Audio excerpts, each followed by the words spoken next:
ਇਹ ਸਿਰਫ ਇੱਕ ਮੰਦਰ ਹੀ ਨਹੀਂ ਬਲਕਿ ਉਸ ਜਜ਼ਬੇ ਦੀ ਜਗ੍ਹਾ ਹੈ।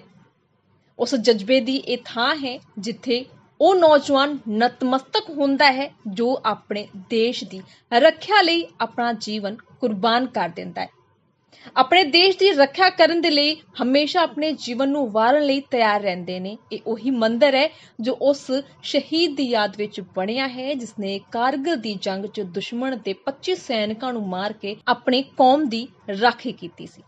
ਗੱਲ ਹੋ ਰਹੀ ਹੈ ਲਾਂਸ ਨਾਇਕ ਰਣਵੀਰ ਸਿੰਘ ਮਿਨਹਾਸ ਦੀ। ਉਹ ਵੀਰ ਜੋ ਸ਼ਹਾਦਤ ਦੇ 3 ਮਹੀਨੇ ਬਾਅਦ ਬੇਟਾ ਰਾਹੁਲ ਛੱਡ ਗਿਆ। ਰਾਹੁਲ ਜੋ ਆਪਣੇ ਪਿਤਾ ਵਾਂਗ ਹੀ ਫੌਜ ਵਿੱਚ ਭਰਤੀ ਹੋਣ ਦਾ ਜਜ਼ਬਾ ਰੱਖਦਾ ਹੈ।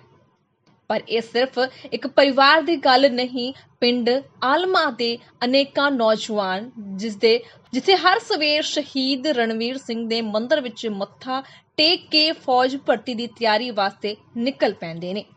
ਇਹ ਮੰਦਰ ਹੁਣ ਸਿਰਫ ਧਾਰਮਿਕ ਥਾਂ ਨਹੀਂ, ਸੱਚਮੁੱਚ ਇੱਕ ਦੇਸ਼ ਭਗਤੀ ਦਾ ਕੇਂਦਰ ਬਣ ਚੁੱਕਾ ਹੈ ਜਿੱਥੋਂ ਨਿਕਲਦੇ ਨੇ ਉਹ ਨੌਜਵਾਨ ਜੋ ਭਵਿੱਖ ਦੇ ਰਣਵੀਰ ਸਾਬਤ ਹੋ ਸਕਦੇ ਨੇ। ਤੁਹਾਨੂੰ ਪੂਰੀ ਕਹਾਣੀ ਦੱਸਦੇ ਹਾਂ ਕਿ ਆਖਿਰ ਇਸ ਨੌਜਵਾਨ ਦੇ ਵਿਚਕਾਰ ਆਖਿਰ ਇੰਨਾ ਜਜ਼ਬਾ ਕਿਵੇਂ ਆਇਆ। ਦੱਸਦੇ ਕਿ ਸ਼ਹੀਦ ਰਣਵੀਰ ਦੀ ਸ਼ਹਾਦਤ ਤੋਂ 3 ਮਹੀਨੇ ਬਾਅਦ ਉਸਦੇ ਘਰ ਇੱਕ ਬੇਟੇ ਨੇ ਜਨਮ ਲਿਆ ਜਿਸਦਾ ਨਾਮ ਰਾਹੁਲ ਰੱਖਿਆ ਗਿਆ। ਆਪਣੇ ਪਿਤਾ ਦੀ ਸ਼ਹਾਦਤ ਅਤੇ ਬਹਾਦਰੀ ਦੇ ਕਿੱਸੇ ਸੁਣ ਕੇ ਉਹ ਵੱਡਾ ਹੋਇਆ ਅਤੇ ਹੁਣ ਮੌਕਾ ਮਿਲਣ ਤੇ ਫੌਜ ਰਾਹੀਂ ਦੇਸ਼ ਸੇਵਾ ਕਰਨ ਦਾ ਵੀ ਜਜ਼ਬਾ ਰੱਖਦਾ ਹੈ। ਪਰ ਇਹ ਜਜ਼ਬਾ ਰਣਵੀਰ ਸਿੰਘ ਦੀ ਸ਼ਹਾਦਤ ਨੇ ਪਿੰਡ ਦੇ ਹੋਰ ਵੀ ਬਹੁਤ ਸਾਰੇ ਨੌਜਵਾਨਾਂ ਦੇ ਵਿੱਚ ਭਰ ਦਿੱਤਾ ਹੈ ਜੋ ਸ਼ਹੀਦ ਦੀ ਯਾਦ ਵਿੱਚ ਪਿੰਡ ਆਲਮਾ ਦੇ ਵਿੱਚ ਬਣੇ ਸ਼ਹੀਦ ਰਣਵੀਰ ਸਿੰਘ ਦੇ ਮੰਦਰ ਦੇ ਵਿੱਚ ਨਤਮਸਤਕ ਹੋ ਕੇ ਆਰਮੀ ਦੀ ਭਰਤੀ ਵੇਖਣ ਜਾਂਦੇ ਨੇ। ਸ਼ਹੀਦ ਰਣਵੀਰ ਸਿੰਘ ਦਾ ਮੰਦਰ ਤੁਸੀਂ ਦੇਖ ਸਕਦੇ ਹੋ ਕਿ ਸ਼ਹੀਦੀ ਤੋਂ ਬਾਅਦ ਜਦੋਂ ਇਹ ਮੰਦਰ ਬਣਾਇਆ ਗਿਆ ਜੋ ਹਰ ਵਾਰ ਉਸ ਪਿੰਡ ਦੇ ਆਲੇ ਦੁਆਲੇ ਦੇ ਇਲਾਕਿਆਂ ਦੇ ਲੋਕਾਂ ਦੇ ਵਿੱਚ ਅਤੇ ਉਹਨਾਂ ਦੇ ਮਨਾਂ ਦੇ ਵਿੱਚ ਦੇਸ਼ ਭਗਤੀ ਦਾ ਜਜ਼ਬਾ ਹੋਰ ਵੀ ਜ਼ਿਆਦਾ ਡੂੰਘਾ ਕਰਦਾ ਹੈ। ਮੇਰਾ ਨਾਮ ਰਾਹੁਲ ਸਿੰਘ ਮਨਹਾਸ ਹੈ। ਮੈਂ ਸ਼ਹੀਦ ਲੈਫਟੀਨੈਂਟ ਰਣਵੀਰ ਸਿੰਘ ਜੀ ਦਾ ਬੇਟਾ। ਮੈਂ ਜਦੋਂ ਕਾਰਗਿਲ ਵਾਰ ਹੋਈ ਸੀ ਮੇਰੇ ਪਾਪਾ ਉਹਨਾਂ 'ਚ ਸ਼ਹੀਦ ਹੋਏ ਸੀ। 3 ਮੰਥ ਬਾਅਦ ਮੇਰਾ ਜਨਮ ਹੋਇਆ ਸੀ ਐਂਡ ਪਾਪਾ ਦੀਆਂ ਸਟੋਰੀਆਂ ਸੁਣ ਕੇ ਵੱਡੇ ਹੋਏ ਆ। ਪਾਪਾ ਦੇ ਨਾਲ ਆਫਿਸਰਸ, ਦੋਸਤ, ਮੰਮਾ ਇੰਸਪੀਰੇਸ਼ਨ ਦਿੰਦੇ ਰਹਿੰਦੇ ਆ ਕਿ ਪਾਪਾ ਨੇ ਬਹੁਤ ਵਧੀਆ ਕੰਮ ਕੀਤਾ ਹੋਇਆ ਕਾਰਗਿਲ ਦੀ ਪਾਰਟੀਆਂ ਦੇ ਵਿੱਚ। ਐਂਡ ਜੋ ਕੁਝ ਸਿੱਖਿਆ ਹੈ ਪਾਪਾ ਦੀ ਸਟੋਰੀਆਂ ਤੋਂ ਸਿੱਖਿਆ ਹੈ ਔਰ ਇੰਸਪਾਇਰ ਹੋ ਕੇ ਮੈਂ ਸਾਰੇ ਯੂਥ ਨੂੰ ਇਹੀ ਕਹਿਣਾ ਚਾਹੂੰਗਾ ਕਿ ਆਰਮੀ ਐਂਡ ਪੁਲਿਸ ਨੂੰ ਯੂਥ ਦੀ ਜ਼ਰੂਰਤ ਹੈ। ਸਾਰੇ ਵਧੀਆ ਕਰਕੇ ਸਟੱਡੀ ਕਰਕੇ ਆਪਣਾ ਲਿeutenant ਦਾ ਟੈਸਟ ਐਂਡ ਸਬ ਇੰਸਪੈਕਟਰ ਅਲੱਗ-ਅਲੱਗ ਪੋਸਟਾਂ ਨਿਕਲੀਆਂ ਹੋਈਆਂ ਉੱਤੇ ਪੇਪਰ ਭਰ ਕੇ ਐਗਜ਼ਾਮ ਕਲੀਅਰ ਕਰਕੇ ਜੁਆਇਨ ਕਰੋ ਕਿਉਂਕਿ ਸਾਡੇ ਜਿੰਨੇ ਵੀ ਇੰਡੀਅਨ ਆਰਮੀ ਦੇ ਸੋਲਜਰਸ ਆ, ਬਾਕੀ ਪੰਜਾਬ ਪੁਲਿਸ ਦੇ ਸੋਲਜਰਸ ਹੈ, ਹੋਰ ਵੀ ਪੋਸਟ ਹੈ, ਉਹਨਾਂ ਨੂੰ ਯੂਥ ਦੀ ਬਹੁਤ ਜ਼ਿਆਦਾ ਜ਼ਰੂਰਤ ਹੈ ਐਂਡ ਆਪਾਂ ਯੂਥ ਨੇ ਹੀ ਅੱਗੇ ਇੰਡੀਆ ਨੂੰ ਵਧਾਉਣਾ ਹੈ।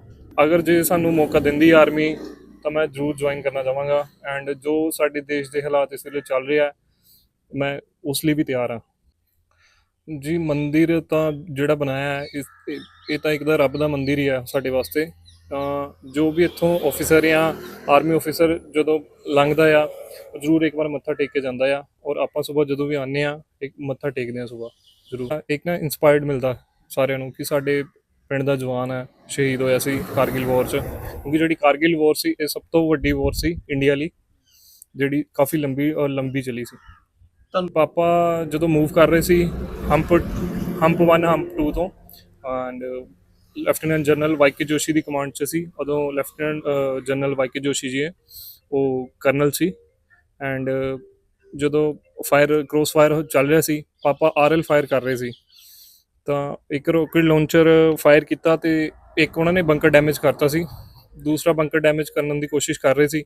ਸਨਾਈਪਰ ਨਾ ਸਾਈਡ ਤੇ ਬੈਠਾ ਹੋਇਆ ਸੀ, ਉਹਨਾਂ ਨੇ ਨਾ ਕੈਪਚਰ ਕਰ ਲਿਆ ਕਿ ਇੱਕ ਬੰਦਾ ਉੱਠ ਰਿਹਾ ਬਾਰ-ਬਾਰ। ਤਾਂ ਵਾਈ.ਕੇ. जोशी ने आवाज़ दी कि रणवीर सिंह तुम्हारी पोजीशन पता चल गई है, प्लीज़ अपनी पोजीशन चेंज कर लो। तो इतने में जब फायर चलता है तो आवाज़ किसी की आस-पास में नहीं पहुंचती है। तो जो आवाज़ नहीं पहुंची और जितना ही दूसरा फायर करने लिए खड़े हुए फायर हो गया और स्नाइपर का शॉट एक सी और सिर दे विच लग गया स्नाइपर 'ਚ। मेरा बर्थ पापा की शहादत तो 3 मंथ बाद मेरा बर्थ होया सी। देखिए ये lance Naik Ranvir Singh 13 JAK rifle regiment के वो बहादुर योद्धा जो 16 जून 1999 को 1999 को जब कारगिल वार हुई थी, उस युद्ध में अद्भुत वीरता का परिचय देते हुए अपना वो बलिदान दे गए थे। उनकी शहादत के बाद परिवारों ने सरकारों की तरफ नहीं देखा, अपने जेब से पैसा खर्च करके उनकी याद में मंदिर बनाया, मंदिर में उनकी प्रतिमा लगाई।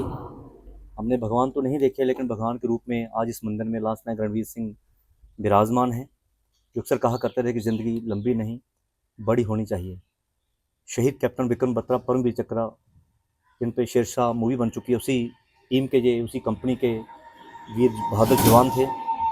और भाग्य की विडंबना देखिए कि युद्ध के दौरान ही उन कारगिल की वादियों से ही लांस नायक रणवीर सिंह जी ने माँ कौशल्या देवी के नाम एक खत लिखा कि माँ, मेरी परीक्षा की घड़ी है, मैं शायद वापस ना लौट पाऊँ, लेकिन अपना व बच्चों का ध्यान रखना।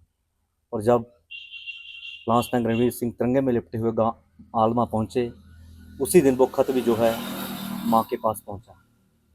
और अभी आपने उनके बेटे की जो भावनाएं सुनी, जो उनकी शहादत के 3 महीनों बाद पैदा हुए थे, आज भी उनमें वो जज्बा बरकरार है कि अगर ज़रूरत पड़ी तो आज भी वो बॉर्डर पे जाकर पाकिस्तानी सेना से दो हाथ करने के लिए तैयार हैं। उनकी शहादत के बारे में बताएं, कैसे शहीद हुए, कितने लोगों को उन्होंने दुश्मन से? देखिए, उनकी टीम थी जो अपने कारगिल की जो पहाड़ियाँ थी, अब पता है कितनी हाइट थी, वहाँ पर चढ़ाई कर रहे थे, और भारतीय सेना जो नीचे थी, दुश्मन ऊंचाई पर था, लेकिन अपने प्राणों की रंज मात्र परवाह किए बिना ये 13 जैक राइफल के जांबाज सिपाही लांस नायक रणवीर सिंह, कैप्टन विक्रम बत्रा, उनके सारे साथी चढ़ाई चढ़ते गए और दुश्मन ने ऊपर से फायर खुला, लेकिन लांस नायक रणवीर सिंह ने अपने साथियों सहित उनके उस हमले का मुंह तोड़ जवाब दिया। और ऐसे में एक स्नाइपर जो घात लगा के बैठते, जैसे ही अगला फायर करने के लिए रणवीर सिंह आगे बढ़े तो स्नाइपर ने एक शॉट किया जो हेड इंजरी उनके होगी शॉट में, और जिससे कारगिल की वादियों से देशवासियों को सल्यूट करते हुए इस योद्धा ने अपना बलिदान दे दिया। आज यहाँ मंदिर बना है, क्षेत्र के युवा जितने भी लोग हैं यहाँ से प्रेरित होते हैं, क्योंकि सुबह शाम जहाँ दीपक प्रज्वलित होता है, इस प्रतिमा का भोग लगाया जाता है। क्षेत्र के काफ़ी युवा इस मंदिर से प्रेरणा लेकर आज भारतीय सेना में अपनी सेवाएं दे रहे हैं, और जब भी युवा भर्ती देखने जाते हैं तो लांस नायक रणवीर की प्रतिमा के सामने माथा टेक के जाते हैं कि वो भी भर्ती होकर उनकी तरह भारतीय सेना में सेवाएं देकर राष्ट्रमान में अपना जो है वो अपना योगदान देना चाहते हैं। सो ऐसे योद्धा जिन्होंने देश के आने वाले कल के लिए अपना आज कुर्बान कर दिया, ये हमारे रोल मॉडल हैं। कारगिल युद्ध जिसे सारे विश्व ने सराहा, भारतीय सेना की सब ने सराहना की, उनके शौर्य, उनके पराक्रम को सबने सल्यूट किया। पूरे भारतवर्ष में उस हमले के दौरान, उस कारगिल युद्ध के दौरान 528 सैनिक शहीद हुए थे, जिनमें शहीदों की भूमि जिला गुरदासपुर ने अपने 8 योद्धा उस हमले में कुर्बान कर दिए थे, जिनमें से लांस नायक रणवीर सिंह भी थे, जिनकी वीरता को देखते हुए मरणोपरांत भारत सरकार ने, भारतीय सेना ने सेना मेडल से नवाजा।